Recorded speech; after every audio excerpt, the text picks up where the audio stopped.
दोस्तों नमस्कार, गुरुजी competitive exam channel पर आपका बहुत बहुत स्वागत है। और आज मैं ले चलता हूं आपको माध्यमिक शिक्षा मंडल मध्य प्रदेश भोपाल द्वारा जो प्रश्न बैंक तैयार किया गया है इस पर मैं चर्चा करूंगा और इसके महत्वपूर्ण क्वेश्चन आपको बताऊंगा। यह साझेदारी संलेख आधारभूत अवधारणाओं से लिया गया है और इसके पूरे में 30 क्वेश्चन आपको कराऊंगा जो प्रश्न बैंक माध्यमिक शिक्षा मंडल ने तैयार की है उसे मैं बताऊंगा। यदि आप पहली बार हमारे चैनल पर आए तो हमारे चैनल को सब्सक्राइब करना ना भूलें और यदि आपको इस वीडियो में मज़ा आए, अच्छा लगे तो आप अपने दोस्तों को शेयर कर दें जिससे वो भी इसका फ़ायदा ले सके।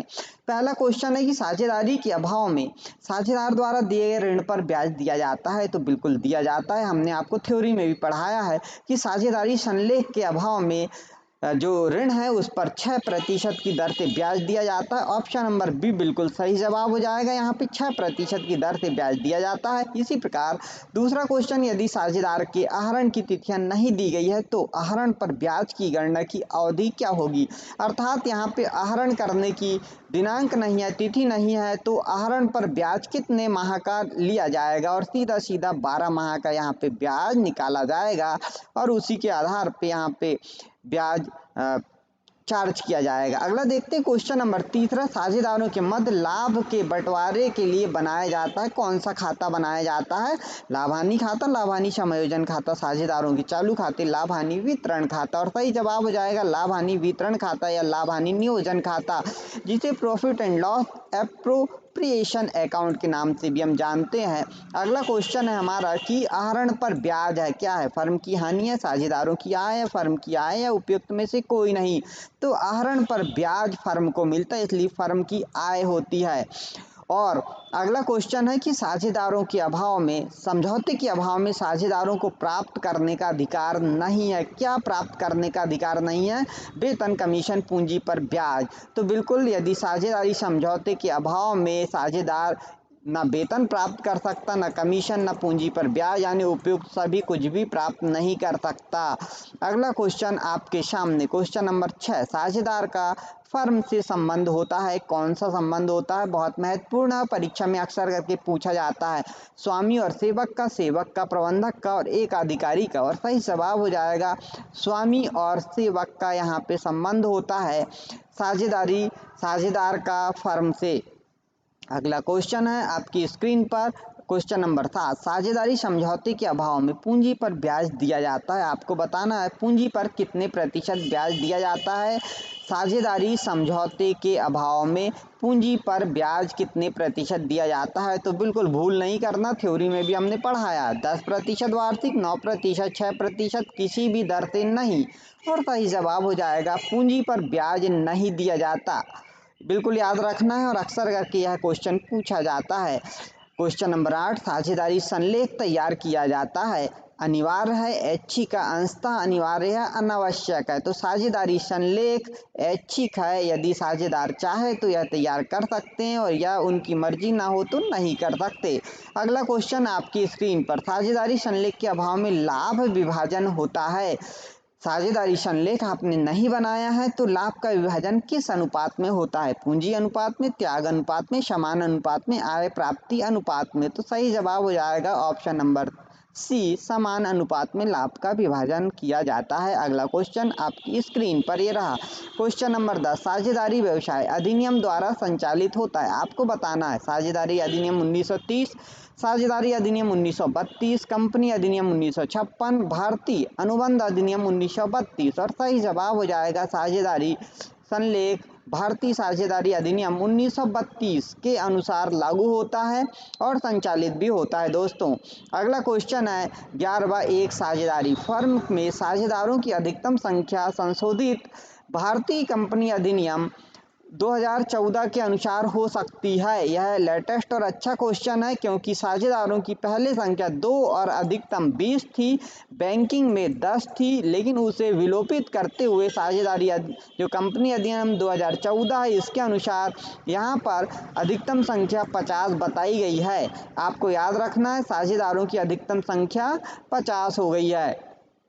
अगला क्वेश्चन है 12वां, साझेदारों का दायित्व होता है सीमित असीमित साझेदारी अधिनियम द्वारा निर्धारित। तो साझेदारों का दायित्व होता है असीमित। ऑप्शन नंबर बी बिल्कुल सही जवाब हो जाएगा। अगला क्वेश्चन 13वां कि आहरण पर ब्याज लिखा जाता है। आपको बताना लाभानी विनियोजन खाता के डेबिट पक्ष में, लाभहानि विनियोजन खाते के क्रेडिट पक्ष में, लाभहानि खाते के क्रेडिट पक्ष में या चिट्ठे के दायित्व पक्ष में। और सही जवाब हो जाएगा ऑप्शन नंबर बी बिल्कुल सही हो जाएगा। लाभहानि नियोजन खाते के क्रेडिट पक्ष में यानी समाकलन पक्ष क्रेडिट पक्ष में लिखा जाता है। अगला क्वेश्चन, साझेदारों के पूंजी खाते पर ब्याज क्रेडिट किया जाता है। आपको जवाब देना है कि साझेदार के जो पूंजी खाते हैं उसमें ब्याज को क्रेडिट किया जाता है। लाभहानि खाते में, ब्याज खाते में, साझेदार के पूंजी खाते में, इनमें से कोई नहीं। तो साझेदार का जो पूंजी खाता है, पूंजी खाते पर ब्याज जो है इसको हम साझेदारों के पूंजी खाते में क्रेडिट करके दिखाते हैं दोस्तों। अगला देखिए क्वेश्चन नंबर 15, जब स्थायी पूंजी को अपनाया जाता है तो फर्म की पुस्तक में साझेदारों के खाते खोले जाते हैं। स्थायी पूंजी के समय कौन से खाते खोले जाते हैं पुस्तक में आपको बताना, केवल पूंजी खाता, केवल चालू खाता। पूंजी और चालू खाता इनमें से कोई नहीं। और सही जवाब हो जाएगा पूंजी और चालू खाता दोनों खोले जाते हैं। अगला क्वेश्चन आपकी स्क्रीन पर क्वेश्चन नंबर 16, फर्म के लिए पूंजी पर ब्याज है, व्यय है, आय है, हानि है, इनमें से कोई नहीं है। तो पूंजी पर ब्याज देना फर्म के लिए यह व्यय माना जाता है दोस्तों। अगला क्वेश्चन व्यय नहीं, सॉरी यहाँ पे मिस हो गया थोड़ा सा, फर्म के लिए यह हानि माना जाता है दोस्तों। अगला देखते हैं हम क्वेश्चन नंबर 17, साझेदारों का चालू खाता हमेशा होगा नाम शेष जमा शेष, ये हमा नहीं है, यह जमा शेष है, या दोनों में कोई नहीं, इनमें से कोई नहीं। तो साझेदारों का चालू खाता हमेशा, चालू खाता जो होता है वह है, साझेदारों का चालू खाता दोनों में से कोई भी हो सकता है, जमा शेष भी दिखा सकता है और नाम शेष भी दिखा सकता है। अगला देखिए 18वां क्वेश्चन की साझेदार है, साझेदार के पूंजी पर ब्याज की गणना होती है प्रारंभ की पूंजी पर, अंत की पूंजी पर, औसत पूंजी पर, इनमें से कोई नहीं। और सही जवाब प्रारंभ की पूंजी पर यहाँ पे गणना की जाती है। अगला क्वेश्चन आपकी स्क्रीन पर क्वेश्चन नंबर 19, चालू खाता है, व्यक्तिगत खाता, वास्तविक खाता, नाममात्र का खाता, इनमें से कोई नहीं। तो जो चालू खाता होता है यह वास्तविक खाते की ही श्रेणी में आता है दोस्तों। अगला क्वेश्चन नंबर 20 आपकी स्क्रीन पर, फर्म के लिए आहरण पर ब्याज है। आहरण पर जो ब्याज है वो क्या है, प्राप्ति है, लाभ है, हानि है, व्यय है। आपको बताना आहरण पर ब्याज फर्म के लिए यह लाभ होता है, प्रॉफिट होता है। अगला देखिए आपकी स्क्रीन पर क्वेश्चन नंबर 21, साझेदार के वेतन के से नाम किया जाता है, नाम अर्थात डेबिट किया जाता है। आपको बताना है व्यापारिक खाते को, लाभहानि खाते को, लाभहानि नियोजन खाते को, उपयुक्त में से कोई नहीं। तो साझेदार के वेतन से डेबिट किया जाता है लाभहानि नियोजन खाते को, बिल्कुल याद रखना। अगला क्वेश्चन, साझेदारों को चालू खाता खोलना चाहिए। साझेदार जो है वो चालू खाता कब खोलते हैं, कहने का अर्थ है परिवर्तनशील पूंजी खाता में, स्थायी पूंजी में, परिवाही में, या इनमें से कोई नहीं। और सही जवाब हो जाएगा जब स्थायी पद्धति से हम खाता खोलते हैं। दो प्रकार की पद्धति होती है, परिवर्तनशील और स्थायी पूंजी पद्धति। तो स्थायी पूंजी पद्धति से जब खाता खोला जाता है तो साझेदारों का चालू खाता भी खोला जाता है। अगला क्वेश्चन आपकी स्क्रीन पर ये रहा, पूंजी पर ब्याज को सामान्यतः मानना चाहिए। लाभ का विनियोजन एक संपत्ति, एक व्यय, एक दायित्व, तो पूंजी पर ब्याज लाभ का विनियोजन माना जाता है दोस्तों। अगला क्वेश्चन है आपकी स्क्रीन पर क्वेश्चन नंबर 24, साझेदारी संलेख की अनुपस्थिति में अर्थात अभाव में साझेदार को उनके द्वारा फर्म को दी गई अग्रिम राशि पर ब्याज दिया जाएगा। अर्थात जो अग्रिम राशि कहने का मतलब यहाँ पर ऋण से है, उन्होंने ऋण के रूप में कोई राशि दी है तो उस पर 6% की दर से ब्याज देना अनिवार्य होता है। ये साझेदारी संलेख के अभाव में नियम है। अगला देखते हैं क्वेश्चन नंबर 25, एक सामान्य साझेदारी में साझेदारों की अधिकतम संख्या होती है 50 होती है, बिल्कुल आपको याद रखना कंपनी अधिनियम 2014 के अनुसार। अगला देखते हैं क्वेश्चन नंबर 26, स्थिर पूंजी खाता विधि के अंतर्गत साझेदारों के पूंजी खाते पर ब्याज क्रेडिट किया जाता है। आपको बताना है जो स्थिर पूंजी पद्धति है, विधि है, इसके अंतर्गत साझेदारों के पूंजी खाते पर ब्याज जो है वो क्रेडिट किया जाता है। साझेदारों के पूंजी खाते में, लाभानी खाते में, ब्याज खाते में, साझेदारों के चालू खाते में। जब यहाँ पे बात आती है कि पूंजी खाते पर ब्याज क्रेडिट करना है हमें और चालू खाता भी बनाया जा रहा है, तो साझेदारों के चालू खाते में ब्याज को हम क्रेडिट करेंगे। साझेदारों के पूंजी खाते पर ब्याज जो है वह साझेदारों के चालू खाते में।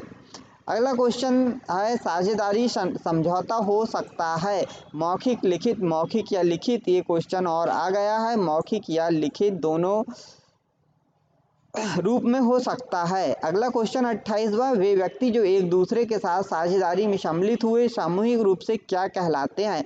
प्रबंधक, सार्थ, कंपनी, इनमें से कोई नहीं। और सही जवाब हो जाएगा सार्थ, यानी जिसे हम फर्म कहेंगे वो सामूहिक रूप से फर्म कहलाते हैं।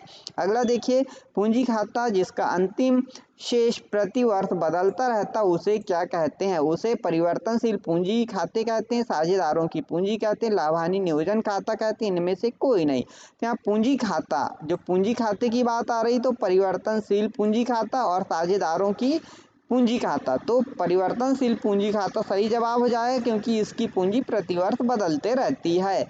अगला क्वेश्चन है 30वां की जब लाभानी खाता हानि दर्शाता है तो क्या साझेदारों की पूंजी पर ब्याज दिया जाता है?